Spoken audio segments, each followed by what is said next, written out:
A long, long time ago in a galaxy far, far away, there was an ancient, all-powerful galactic civilization known as the Republic that stood for 25,000 years, then fell into complacency, corporate buyouts, and fell apart and became a dictatorship. Sounds very familiar. Hey folks, what up? This is me talking about why I love the prequel trilogy so much, and why I love that era of pre-Disney, prequel era, early 2000s Star Wars more than anything. The prequels show us the decline and fall of civilization, the Republic, the Jedi, the corruption of evil, and the dark side in the very corners and the very center of galactic civilization, the Republic. We see evil corrupting a small boy who's been abandoned and hurt. We see this great galactic civilization, this old Republic, which has stood for 25,000 years and fought numerous wars against the Sith, Mandalorians, the Hutts, has been through all these wars. Then it went into an era of peace for 1,000 years and declined. The prequels show us the fall of democracies, the fall of the glorious Commonwealth, known as the Republic, into the dictatorship known as the Empire. It really, Star Wars has always been a massive universe as a commentary on civilization, whether that be Western civilization, Eastern civilization. There's so many planets and civilizations that are fill-ins for real life history, and the prequels really showed us how grand the Republic was when you look at Coruscant, but then you go into the underworld of the city planet. You deal in the labor camps, the slavery on Tatooine, and you see this is a civilization in decline that's been taken over by bureaucrats, mega corporations, trading guilds, and it's losing its soul and its heart and becoming a corrupt, bloated beast. And the Jedi have like abandoned their ways as guardians and keepers of the Force and protectors of life to overglorify political agents who negotiate trade treaties and ignore slavery, ran their the doors of their own temple. They've fallen into obsession with dogma, obsession with ritual and codexes and all that crap. When the Jedi, the older public, were just focused on being heroes and fighting against the dark side and serving life, simplicity versus the complexity that came out of the 1,000 years of peace. And the Republic and the Jedi both fell and they were diluted by the powers of the dark side and twisted. I mean, the entire point, I really recommend people read the Darth Plagueis book. It's the ultimate prequel to the prequels. It explains how the Sith created all the conflicts and wars in the galaxy for over a century, created military industrial complexes, entire conflicts and proxy wars to create corruption and disorder in the galaxy so they can take control of it. The entire Clone Wars was planned decades and decades ahead of the actual Phantom Menace, and we see the Sith creating conflicts between private militaries and making all these terrorist factions, corporations, and pirates, fueling underworld crime, and just having a little hand, like having a little bit of their hands in everything. I mean, Plagueis was literally a banker. He owned the intergalactic banking clan and created and funded all the chaos in the galaxy, all the evil. And he did this to make the galaxy ripe for political conquest and ideology and like fear. And that's what prequels show. The fall of a democracy because of fear, they give up more and more of their freedom to the Sith unknowingly, and they destroy their democracy and turn into a dictatorship. And thousand generations of the Republic are undone within less than 13 years. And yeah, and the Jag get wiped out, and it's an ultimate tale about corruption at the very core of a civilization, decadence, relying off dogma, and it's a huge commentary on the way a democracy can fall apart and a spirituality can fall apart. And I really appreciate the prequels for that. Yeah, but Star Wars has always been the hero's journey, the monomyth, and it's always been perplexing. It makes us look at real world cultures, real world mythologies, real world war stories and heroes epics. And the prequels are some of the best at that. I mean, the Phantom Menace to Run to the Sith tells about the greatest fall of a hero, the greatest anti-hero in history of sci-fi, Anakin Skywalker slash Darth Vader, how he goes from this 9-year-old kid who's a chosen one to being a Dark Lord of the Sith. And Phantom Menace did a great job of the fall of the Republic and the fall of Anakin and the Jedi into the dark side versions they are is poetic poetry. It's poetic genius. The Republic was this grandiose galactic civilization, just like a Coruscant, And look how the Republic and Anakin are both transformed into these evil, militaristic, mechanical monsters. The life of the Force has been taken out of the galaxy. The life of light has been taken out of the main. The Jedi are gone. The Republic is transformed to a dictatorship. The Sith are arisen. Such poetic brilliance, and I love the prequels for that. Both the fall of the greatest hero into the greatest villain, and the fall of a great galactic republic into a dictator galactic empire. And it's chilling. It shows the fall of how even the most noblest of institutions and people can be corrupted and turned into evil monsters. I mean, something else I encourage people to do is really read the Star Wars Legends books and comics from that time period. They really go into depth about Star Wars Bounty Hunter is a great game that talks about Sith, Shadow, Black Ops, using Jango Fett to go across the galaxy, hunting down a drug dealing terrorist group, and how everything in the prequels from all the media was kind of condensed into unraveling the deepness and like twistedness, and how truly embedded the Sith were in every aspect of the galactic civilization. All the wars, all the conflicts between gangs and like smugglers and pirates and terrorist factions. It's all orchestrated by the Sith. Another book that really does a good job of that is probably The Cloak of Deception, which is the prequel Phantom Menace. Great book, by the way. Great book. Has the Jedi and the Republic security troopers hunting down a galactic terrorist unit that attacks the Trade Federation. And it's so orchestrated by Palpatine to create the narrative that would start off the 10-year Clone Wars. And it's so good. I really recommend. This is an era of Star Wars where everything was interconnected. Everything was action packed, character development, and really the prequels were amazing world building. They really were. The prequels were great for world building the Star Wars franchise and the surrounding media, legends, books, and comics and games that came with it. I mean, I just love the prequel era in general. I mean, it was so much more alive. And when people say the prequels are the were that bad, just look at the sequel trilogy. The prequels are poetic.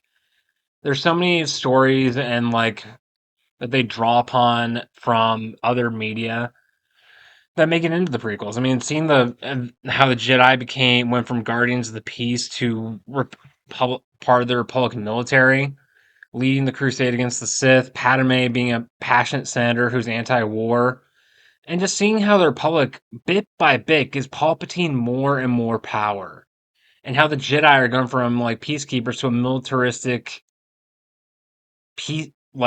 military force, and how they're leading troopers into battle. And then there's the stories of the clone troopers and how you see their humanity and how fucked up their lives are. The clone troopers are a slave army for the Republic. Yeah, a galactic democracy that's existed for 25,000 years is resorting to using a slave army. Once again, poetry showing how this galactic democracy is becoming a totalitarian dictatorship, you know?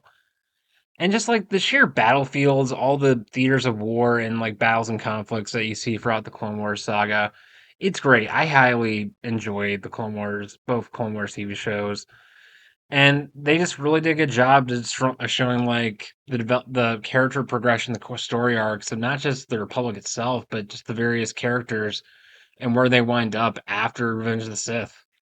Once again, Star Wars was so much more alive in the early 2000s compared to where it's at now, and how much passion and care went into creating video games, books, and comics, and how all this it was a convoluted mess, I'm wrong, but this was more of a piece of art and world building than anything I've seen with the sequel trilogy. And I don't count. You can say, "Oh, Mando," but yeah, Mando's headed by Dave Filoni. That's different.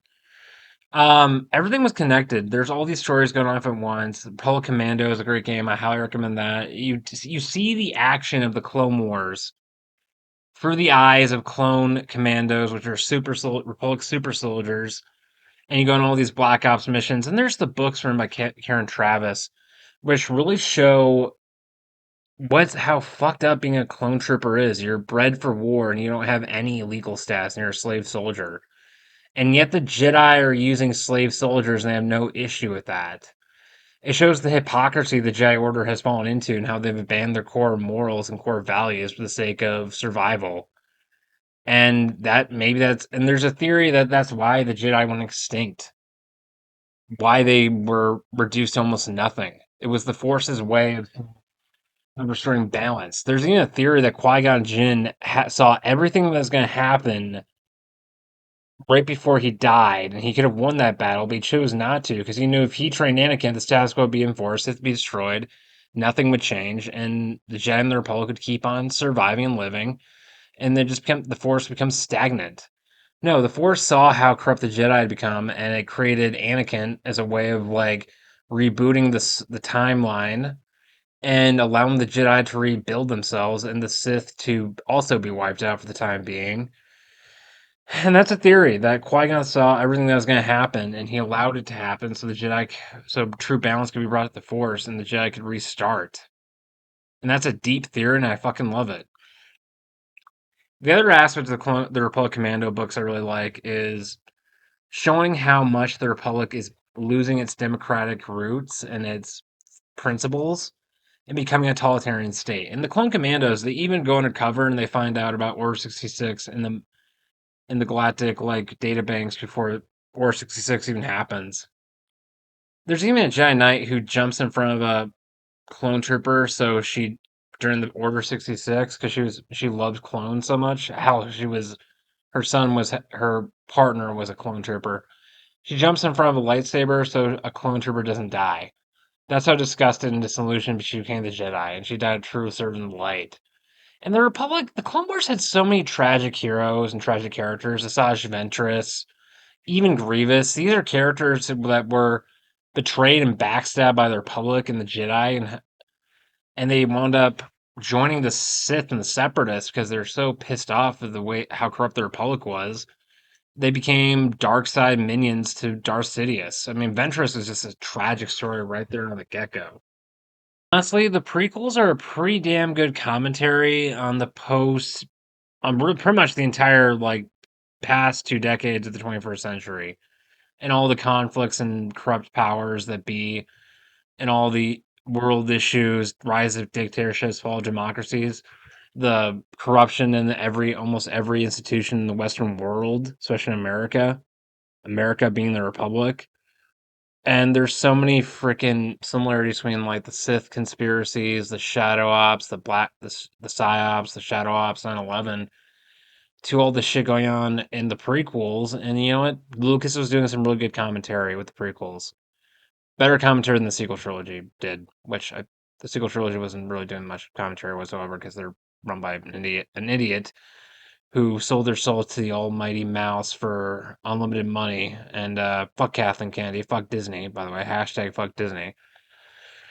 Um, but no, the sequel trilogy has nothing on the prequels.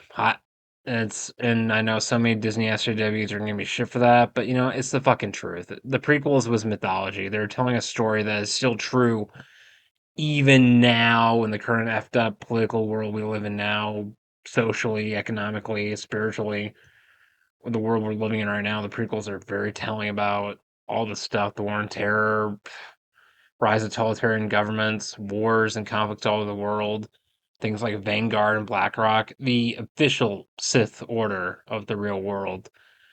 Um, no, shadow corporations. I mean, let's face it. I mean, big corporations controlling the government and like buying out. I mean, Lucas was ahead of his time yet again. And Star Wars had the prequel trilogy and the stories they told in that decade of Star Wars, up until the right before the Disney buyout, were very telling about the current political order and the issues we're facing now. And I love that for what all the writers were telling us with those stories. The '90s Legends was all about gung ho space adventures and like pulp space fiction, high space fantasy. Prequels was a modern day Iliad and Odyssey, really a poetic telling about the current world we're living in. People like to give Lucas shit. He's terrible at writing dialogue. I'll give him that much. He's terrible at writing the dialogue, but you know he's really really good at doing the shit he does. He's really good at it. He's really good telling stories and conflicts and character storytelling, not so much dialogue, but characters and storylines. He gets to a T. And he had so many talented authors who were with him throughout the entire process of drawing out this era of Star Wars, and I loved it. I still relate to this era of Star Wars. I mean, don't get me wrong, I love Grogu, I love The Mandalorian, I love Ahsoka. But you know what? If that's all Disney has, it just pales in comparison to the brilliance of Star Wars of Disney Star Wars as Prime, which was the prequel era. Yeah, and then there's all the So back to the commentary on Star Wars, what they're trying to tell. You know, the Jedi Order fell from grace, and there's so many Jedi who left the Order and became delusioned with it, and became Dark Jedi, and joined the Confederacy, and joined the Sith, and they became like their generals and the commanders of their armies. And there's so many and once again, they're telling a story. This is how bureaucratic and corrupt the Republic is. That a lot of Jedi left the Order and became Dark Jedi serving Dooku. That's a really good telling. There's a lot of good fallen heroes during the Clone Wars. And there was even a lot of good people in the Confederacy, in the Separatist Alliance, who were just fed up with the Republic's corruption, and they joined Dooku. Even though they didn't like him, they thought he was a better option, and his Confederacy of Independent Systems was a better option than the corruption of the Old Republic and how corrupt it had become.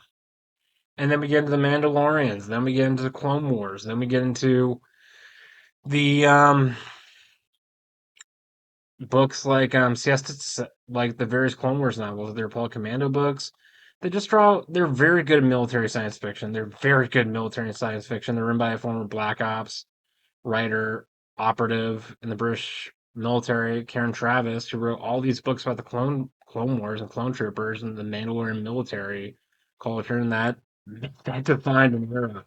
Those were really good books. The Republic Commando books are really good. They really delve deep into the dark side of military life in a galaxy far, far away. Look it up; they're really good. Yeah, so the prequel era really was philosophical. It was really core part of the hero's journey, the monomyth. The prequels just set everything up for the original saga.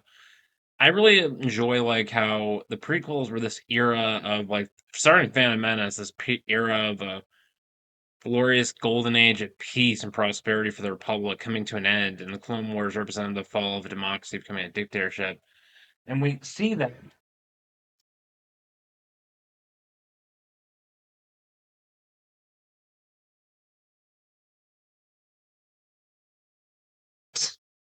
Sorry about that. We see that the Lucas was clearly drawing parallels to the rise and fall of the Roman Republic and how it was turned into a dictatorship and then an empire because of a war and emergency powers. There's so many historical events that prequels can remind us of: the war on terror, the corruption, lobbying of corporations in American politics. I mean, Newt Gunray is literally named after an American uh, lobbyist from corporate lobbyist in the 1990s. Yeah, the Trade Federation, the corruption, politic corporations and big money in politics. I mean, all the trading guilds, the Trade Federation, the Techno Union, the Separatist Alliance, in general, represent corporate powers that have risen to the position of de facto governments in the Outer Rim. And the story Lucas, once again, is trying to tell is the power of corporations and politics and how that leads to fascism. And really sticks out, honestly. And the Separatists have this corporate elite superpower that overnight combines all their armed forces of massive droid armies into a combined military that could have conquered the galaxy within months if they wanted to. And then we see the Republic building a secret Sidious creating a secret army in reserve. And we see all these politics, all the wartime politics, the various armed militant factions that lead to the Clone Wars, and how Palpatine had this entire military industrial complex set up across the universe just so he could create a war that he could take control of a democracy through.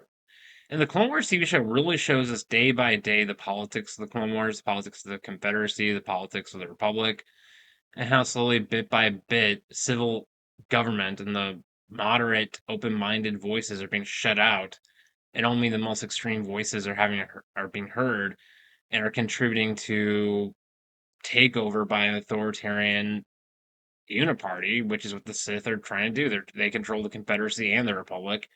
And this entire conflict is just so that they can solidify every aspect of galactic society will become dependent upon Palpatine and his new order.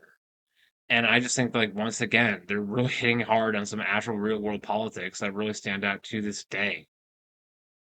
I mean, hand it to Palpy. He took control of all of galactic society like a Giga Chad by being a smart, manipulative little shit. I can respect the guy for what he was able to accomplish, alright? Once again, I'm a little dark side myself, so I admire a good villain. I really like a good villain. And Palpatine has always been a little evil shit since he's a teenager. There's no fall from grace like with Anakin or Revan. This is purely, hey, this is an asshole who just always was a spoiled little shit who wanted power, even when he was a little kid. And yeah, I like that storytelling element. Not every villain has to be relatable. Not every villain has to have a tragic backstory. It's really telling. Some people are just born more towards light or darkness just by the way they're born. No one is born inherently good or evil, but some people are born with a more predication towards one side or the other. And Star Wars really shows that. And really, once again, the prequels just really do a lot of good world building. All the material, the books, the comics, video games from that era of Star Wars. I look back as one of the best eras of sci-fi in my life. Not just Star Wars, but for Sci-Fi Channel and science fiction in general. So, what are lessons we can learn from the prequels?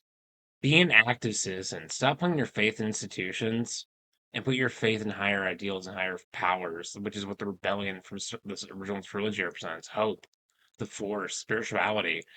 And something I will admire about Star Wars Disney is they made Palpatine the Galactic Empire from comics and books in the Disney canon to be extremely anti-religion, anti-spirituality, very Soviet Union-like, because the state, and they're trying to make a point, worshiping the state replaces any other form of hope or spirituality. The new order is meant to be a cult, a political religion that makes everyone worship Palpatine and his institution over faith and higher ideals. And that's something we should all be on the watch out for. For people who are religious or spiritual, maybe the Jedi also represent a very caution tale that we shouldn't get so caught up in dogma and politics and like our obsession with the way things have always been and like the status quo. And we should listen more towards God than we do the religious elite of our temples or the councils of our religious or spiritual institutions. We should put faith in God more so than mortal beings. That's true for Christianity, that's true for Judaism, that's true for Buddhism, and we need to start putting more faith in higher power and having a personal relationship the way Qui-Gon did. That changed the Bay of the Galaxy for the better. Yeah, we also need to be active citizens. We need to be informed. We can't just like settle, and we can't just like we can't sell our souls to Big Brother. That's the biggest lesson of the prequel trilogy. And Palpatine rose to power because of charisma, and even Frank Herbert, the guy who wrote Dune, charismatic leaders should come with a warning label, whether that be a priest, a bishop, a president, a senator, an activist, a writer, a whatever. We should be, and this applies to everyone of any gender. We should be always be on the watch out for charismatic leaders who say, "I'm going to make this country great again. I'm going to bring world peace. I will bring order." We should always be on the watch for that. I will restore the glory of Western civilization, Jordan Peterson to the T. We should always be on the lookout for charismatic leaders because often they have a vision that for the future and for the human race or society or civilization that does not match up to equity and diversity and the prosperity of the people. It's more about trying to make their vision for reality the vision for all people. And if you don't conform, you get shot. There's a lot of similarities between Palpatine and Jordan Peterson, although I think Jordan Peterson actually thinks we, you know, even the most evil of leaders, tyrants, think what they're doing is the right thing. And Star Wars reminds us of that time and time again with its Sith characters. You know, just things to think about. Just A lot of things to think about. And maybe stop looking at your enemy across the aisle based on their political party. Aim your anger at politicians, not the average Joe. Find common ground. Make a group of social and political activism that's a big tent that unites people of various perspectives and various backgrounds and leanings, and fight for the ideals of your culture and your homeland more so than the goals of your government or political leaders. I don't know, maybe it's a good message. I do emphasize that. Stop blaming the people is the enemy. I mean, this is the one line that made the sequel trilogy at least somewhat decent in my mind from episode 9, when the First Order is being attacked by the entire massive rebel fleet from across the galaxy. Where did they get a navy this fast? It's not a navy, sir. It's just people. And that's like the only good piece of dialogue from the sequel trilogy that has really stuck with me. Palpatine and the Sith, throughout every genre of Star Wars, whether it be Darth Caedus or it be Revan, whether it be Sidious, have always predicated upon the division of the people across the universe and divide them and create conflict in order for them to rise to power. And the rebellion represents the alliance of these peoples that take back their freedom from the empire. And that's a very important message we should remember. If we don't want to see our democracy die, and we don't want to see liberty die with thunder's applause. Well, until next time, folks, stay the same. May the force be with you. Fuck Disney, and fuck the sequel trilogy. Take care, guys.